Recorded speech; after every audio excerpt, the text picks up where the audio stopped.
வாழ்க வையகம், வாழ்க வளமுடன். வாழ்க வேதாத்திரியம், குருவே துணை. அன்பானவர்களே, உங்கள் அனைவருக்கும் எனது மாலை வணக்கத்தையும் வாழ்த்துக்களையும் தெரிவித்து, இன்றைய கூட்டுத்தவ சிந்தனை விருந்தாக மனவளக்கலையில் உடல் பயிற்சி பற்றிய ஒரு விளக்கத்தை உங்களுக்கு நான் அளிக்க இருக்கிறேன்.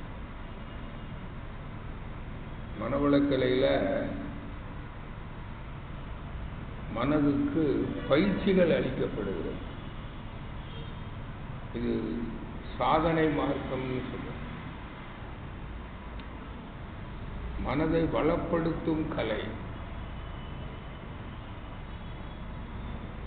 மனம் என்பது எல்லை கட்டிய அறிவுன்னு சொல்லுவாங்க, சிற்றறிவு. அந்த மனதுக்கு அறியாமை இருக்கும். அதனால தான் மனம் துன்பப்படுது.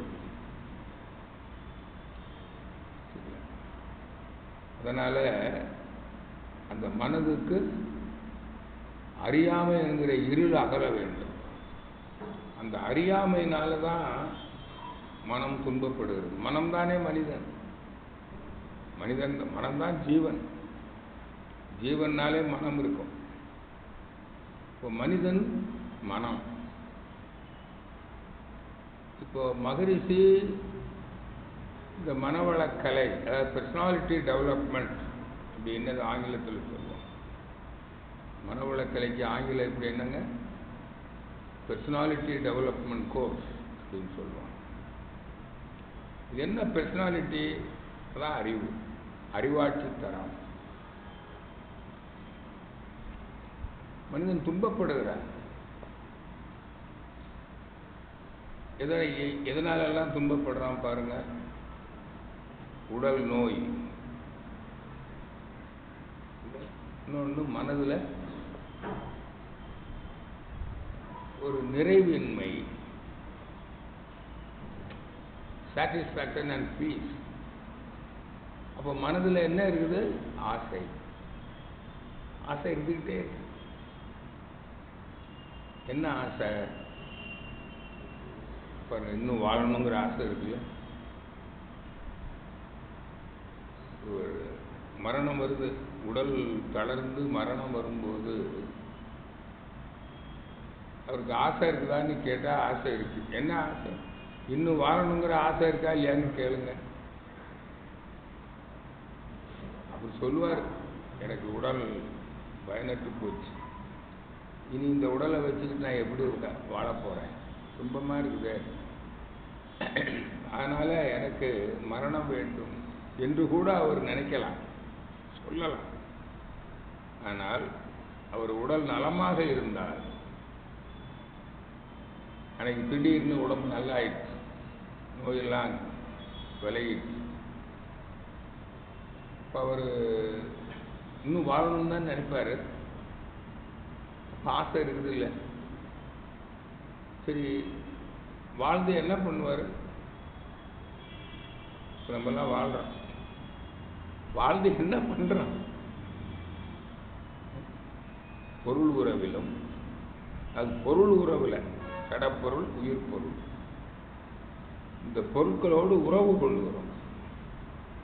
எப்படி? தொட்டு சுவைத்து முகர்ந்து பார்த்து கேட்டு புலன் இன்பங்களை அனுபவிக்கிறோம் இல்லையா? இதாங்க வாழ்க்கை. அந்த இன்பத்தை அனுபவிப்பதற்கு இன்னும் ஆசை இருந்துகிட்டே இருக்குது. அதனாலதான் மரண தருவாயில கேட்பாங்க, அவங்க மன நிறைவோடு வாழ்ந்திருக்கிறாங்களா, ஆத்மா சாந்தி அடைஞ்சிருக்குதா, அப்போ உங்களுக்கு ஏதாவது ஆசை இருக்கான்னு கேட்பாங்க.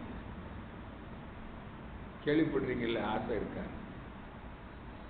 அதனால தான் அவங்க இறப்புக்கு பின்னால் அன்னாரின் ஆத்மா சாந்தி அடைய பிரார்த்திக்கிறோம்னு சொல்லியிருக்கு. ஆன்மான்னா என்னதுங்க?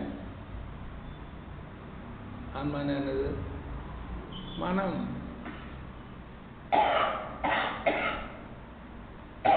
ஆத்ம திருப்தி, மன நிறைவு, மன அமைதின்னு சொல்கிறோம் இல்லையா?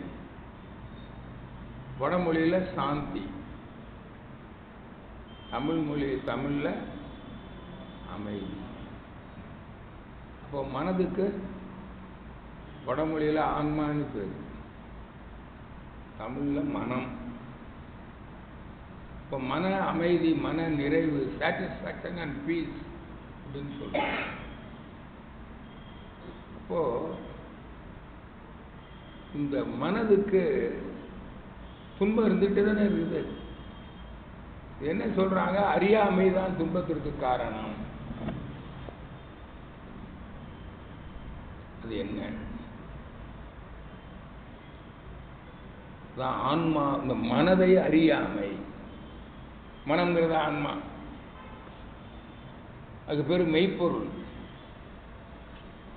தூய தமிழ்ல சொன்னா வள்ளுவர் சொல்றார் மெய்ப்பொருள்னு சொல்றார். அந்த மெய்ப்பொருளை அறியணும். அறிந்திருந்தால் அதுதான் இந்த மனதுக்கு வளம். அதான் மனம் தன்னை அறிந்த அறிவு. மனம் தன்னை அறிந்திருக்கணும், அல்லது மெய்ப்பொருளை அறிந்திருக்கணும். அந்த மெய்ப்பொருளை தான் மதங்கள் எப்படி சொல்லுதுங்க? தெய்வம், கடவுள். அப்போ தன்னையோ கடவுளையோ அறிந்த அறிவே அறிவு. அதான் ஞானம்னு சொல்லாங்க வடமொழியில். இப்போ நேற்று யூடியூப்ல யாரோ ஒருத்தர் ஞானத்தை பற்றி பேசுறார். ரொம்ப அவருடைய தோற்றம் ஏதோ கொட்டையெல்லாம் ஏதோ பரகுரு வித்தியாசம் போட்டு தாடியெல்லாம் வச்சு ஒரு பெரிய அலங்காரம், ஒரு பெரிய கூட்டம்.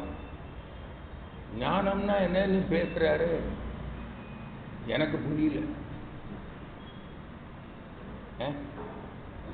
ஆனா ஞானம்னா என்ன தெரியுங்களா? இறை ஞானமே ஞானம். கடவுளை பற்றிய அறிவு, ஆன்மாவை பற்றிய அறிவு, மெய்ப்பொருளை பற்றிய அறிவு. அதான் மகரிஷி மெய் ஞானம்னு சொன்னாங்க. இப்போ தவம் செய்து கடைசியில் சொன்னோம்ல, உடல்நலம் நீளாயுள் நிறை செல்வம் உயர்வுகள் மெய் ஞானம் ஓங்கி வாழ்வோம். அந்த மெய்ப்பொருளை அறிந்தால், ஆன்மாவை அறிந்தால், அந்த நிலையை என்ன சொல்றாங்க? அது பேரின்பம்.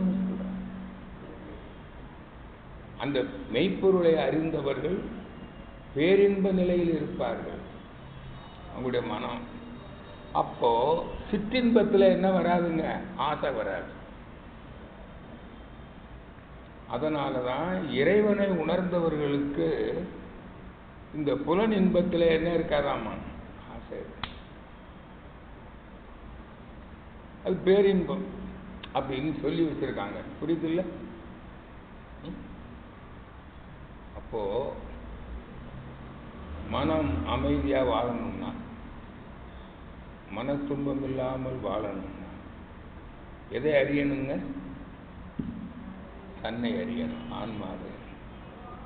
சரி, உடல் துன்பம் என்பது என்ன? சாதாரணமாக நீ எது சொல்லுவாங்க. உடல் துன்பம்னா என்ன? உடம்புல வலிக்குது. ஏன் வலிக்குது தெரியாது. உடம்புல நம்முடைய உயிர் சக்தி இருக்கு இல்லைங்களா? இப்போ இங்க மின்சாரம் இருக்குது, மின்காந்த சக்தி. அதுதான் இங்க இருக்கிற கருவிகள் எல்லாம் இயக்குது. இந்த மின்காந்த சக்திக்கு ஒரு அழுத்தம் இருக்குது, மின் அழுத்தம்னு சொல்லுவாங்க, வோல்டேஜ். இப்போ நம்ம வீட்டில் இருக்கிற மின்சாரத்துக்கு 220 வோல்ட். அந்த அழுத்தம் இருந்தால் தான் இங்கே இருக்கிற எல்லா கருவியும் சரியாக வேலை செய்யும். அப்போ தான் அந்த மின்சாரம் ஓடும், இந்த வயரில் ஓடும், ஓட்டத்தில் தடை இருக்காது. நம்ம உடம்புல இங்கே ஒரு மின்சாரம் உற்பத்தி ஆகுது இல்லை? அதைத்தான் ஜீவ ஆத்மான்னு சொல்லுவோம். ஏன்னா உயிர் ஜீவ காந்தம், அந்த காந்தம் தான் மனம். அதனால தான் மனதுக்கும் பேரு ஆத்மா, உயிருக்கும் பேரு ஆத்மா, கடவுளுக்கும் பேரு ஆத்மா. சரியா பேச?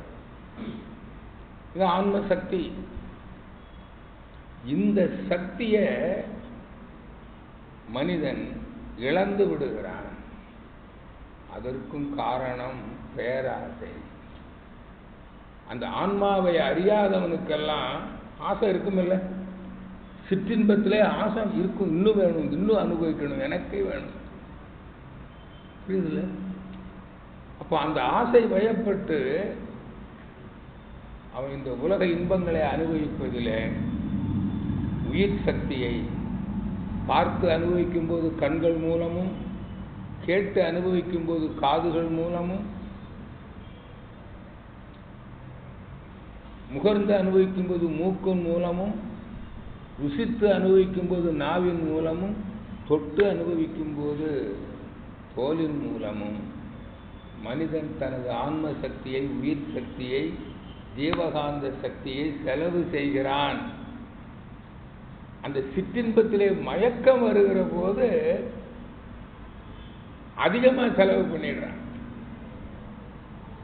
ஏன்னா இவனுக்கு இன்பம்னா என்னன்னு தெரியல, அறியாமை. ஒரு சித்தர் சொல்றார், ஒரு நாய் காய்ந்து போன எலும்பு கடிக்குது. அந்த எலும்புல உடைஞ்ச பகுதி வாயில உள்பக்கம் குத்தி ரத்தம் வருது. அந்த நாய் இந்த ரத்தம் எங்கிருந்து வருதுன்னு நினைச்சுக்கிட்டு சாப்பிடுது, எலும்புல இருந்து வர்றதா. ஆனா உண்மையில யாரும் எங்கிருந்து வருது? அதுக்கு தன் ரத்தத்தையே தான் செலவு செய்கிறது, தானே அனுபவிக்கிறது.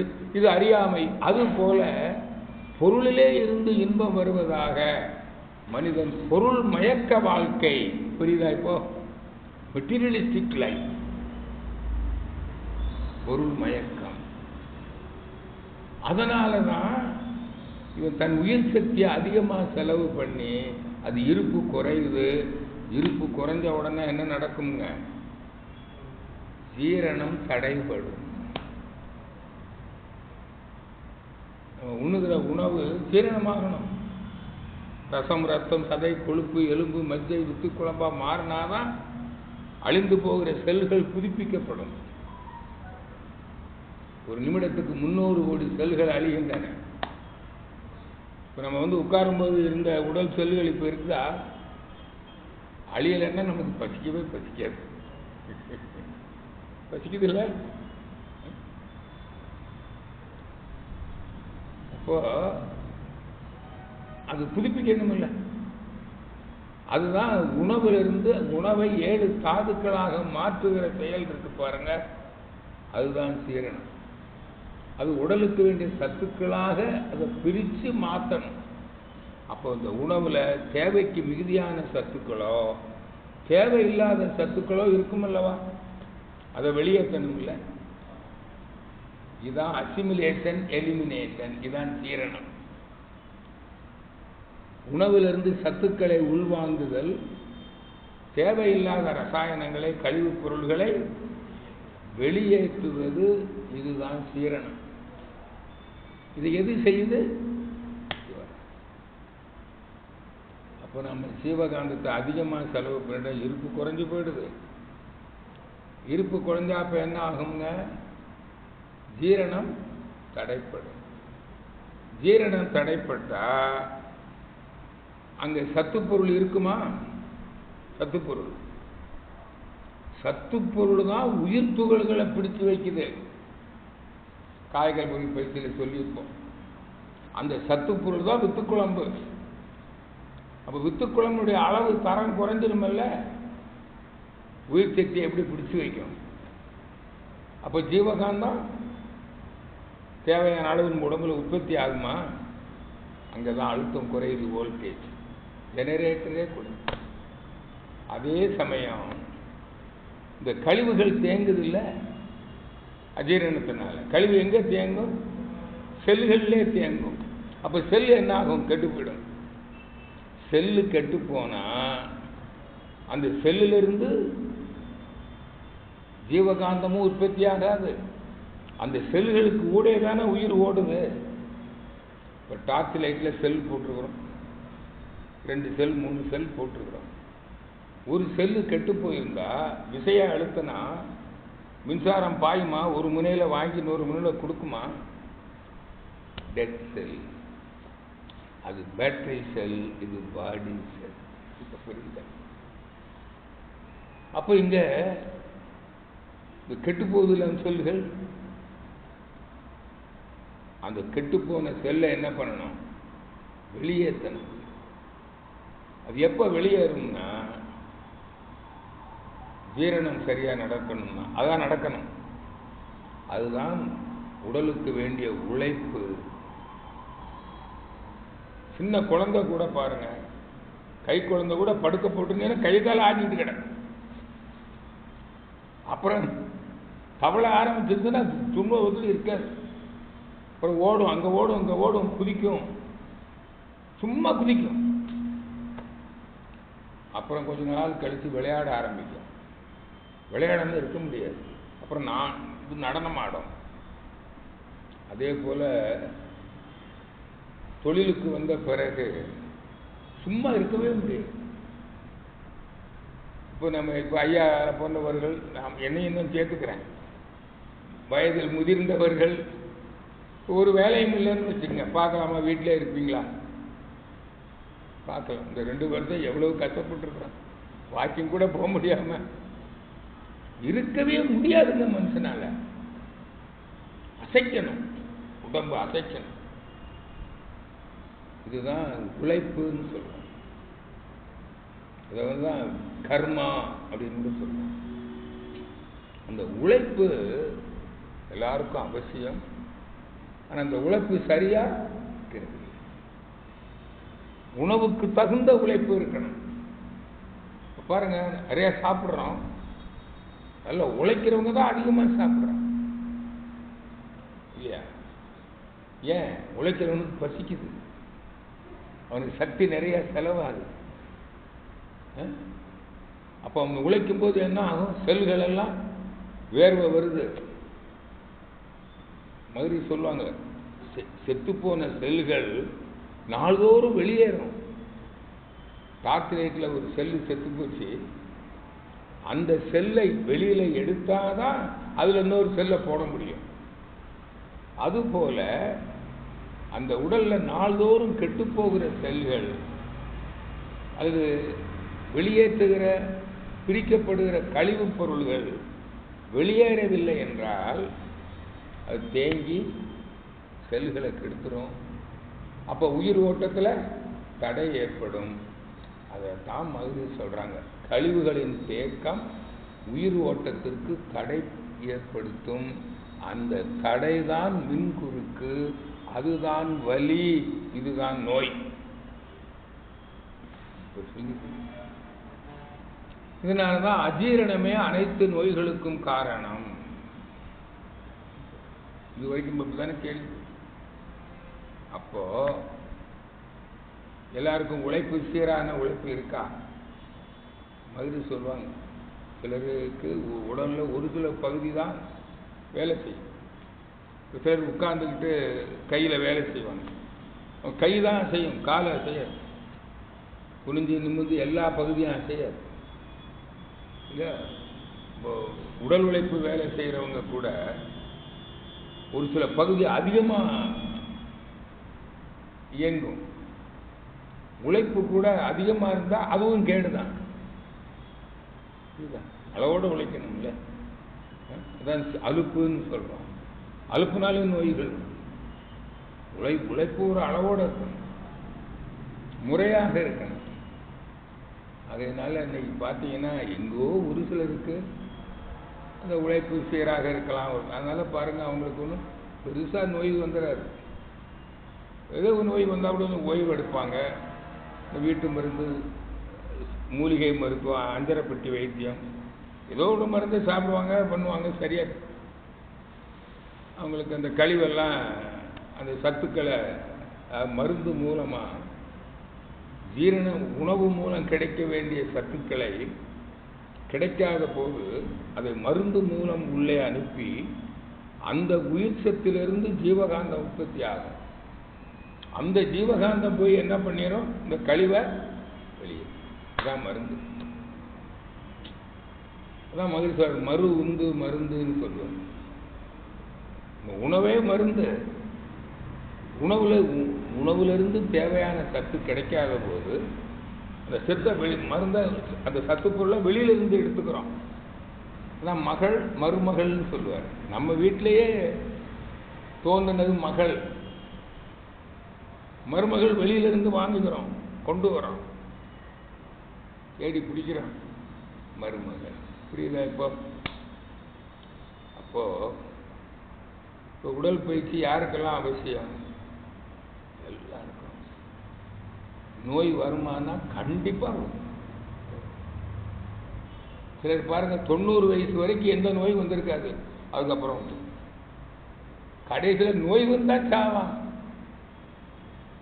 மாதிரி சொல்லார், ஏதாவது ஒரு நோய் வரும், ஒன்று இடையில வரும், அது கடைசியிலாவது வரும். இல்லைன்னா கடைசியில் உடல் தளர்ந்து இயக்க நிற்கும். அதுவும் எப்போ உடல் தளரணும்னு 80 வயதுக்கு மேல். அப்போ 80க்கு முன்னாடி தளர்ச்சி வந்தாலும் அதுவும் நோய்தான். அதனாலதான் உடல் நலத்தோடும் வாழணும், நீண்ட நாள் வாழணும் மனிதன். உடல் நலம்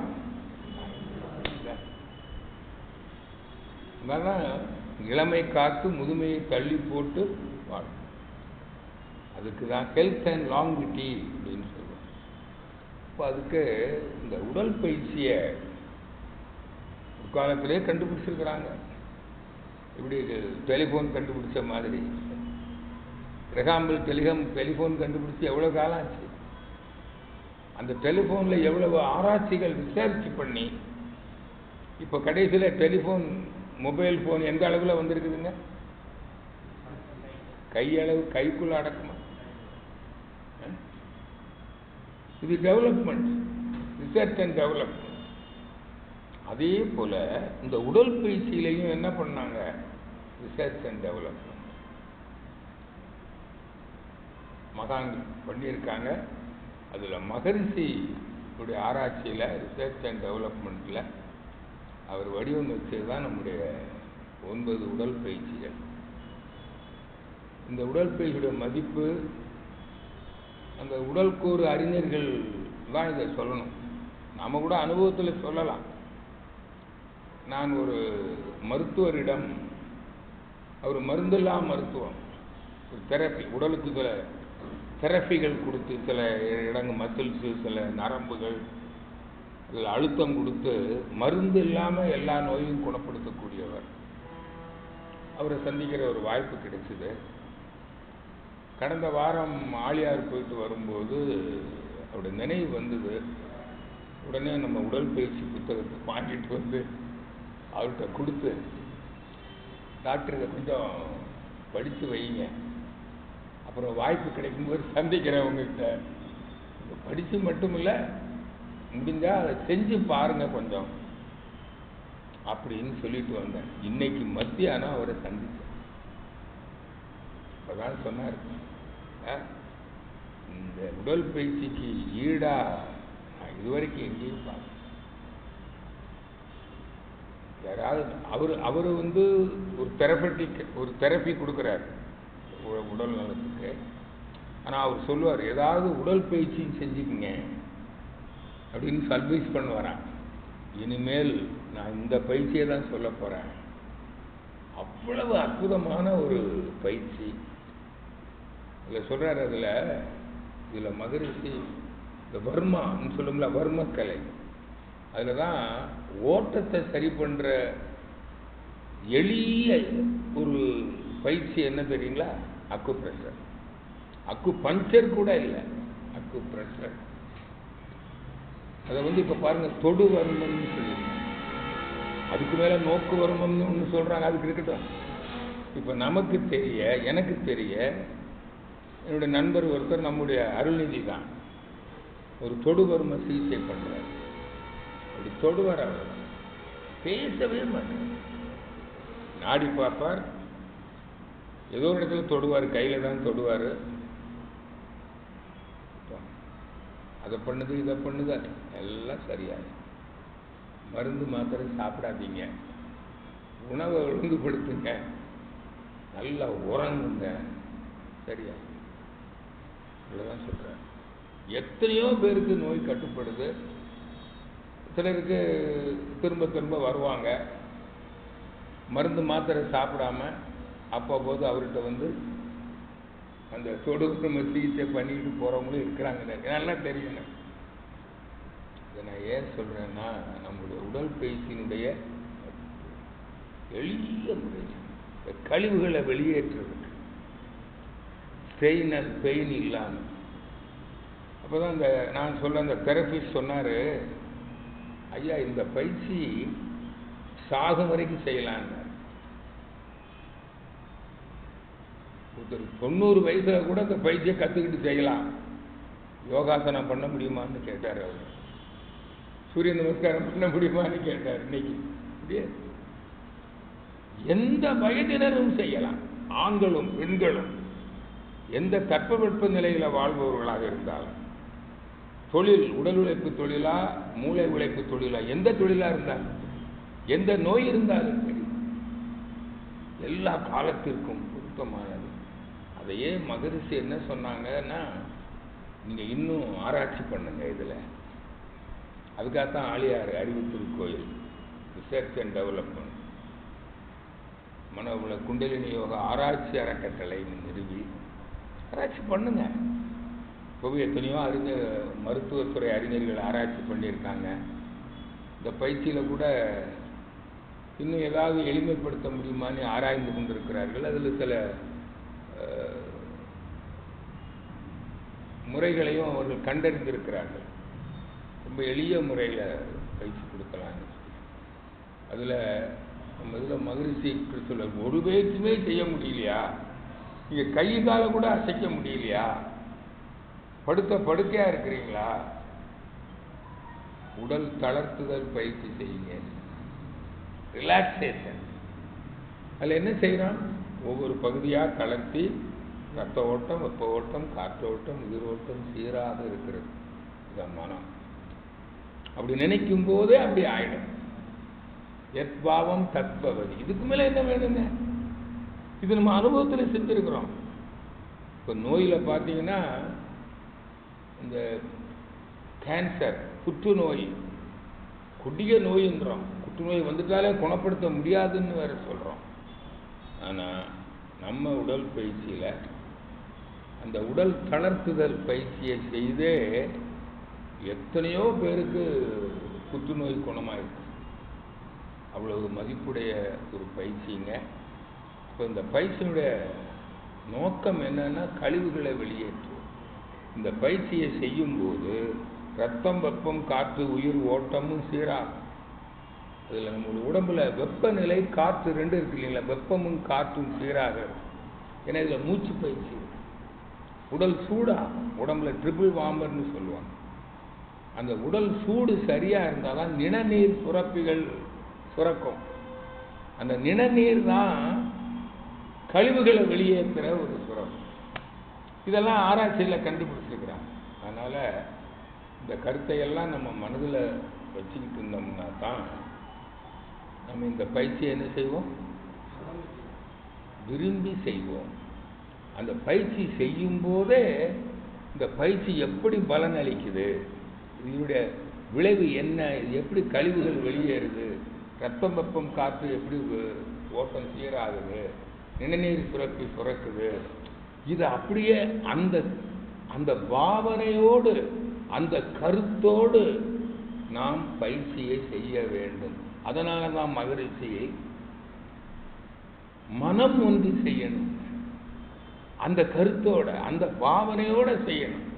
அதனால தான் நீங்கள் உடற்பயிற்சி செய்யும்போது வேற எந்த சிந்தனையும் இருக்கக்கூடாது.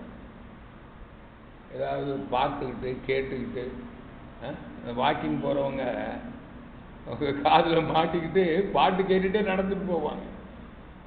அது அவ்வளவு பெரிய பலனை கொடுக்காது, முழு பலனை கொடுக்காது. அதுபோல் மனம் ஒன்றி செய்யணும். நம்ம எல்லாருமே இந்த உடற்பயிற்சி புத்தகத்தை நல்லா திரும்ப திரும்ப படிக்கணும். அதில் இருக்கிற கருத்துக்களை நம்ம இன்னொருத்தருக்கு சொல்கிறதுக்கு நம்ம முழுமையான ஒரு விளக்கம் பெற்றிருக்க வேண்டும். அப்படி நம்ம விளக்கம் பெற்று அந்த விளக்க நினைவில் பயிற்சி செய்யும்போது தான் நம்ம முறையாக செய்வோம், முழுமையான பலன் கிடைக்கும் என்று கூறி இந்த மனவளக்கலை யோகாவில் உடல் நலத்துக்கு அந்த உடல் பயிற்சியை பற்றிய சிந்தனையை நிறைவு செய்கிறோம். அனைவருக்கும் நன்றி, மகிழ்ச்சி, வாழ்த்துக்கள். வாழ்த்துக்கள்.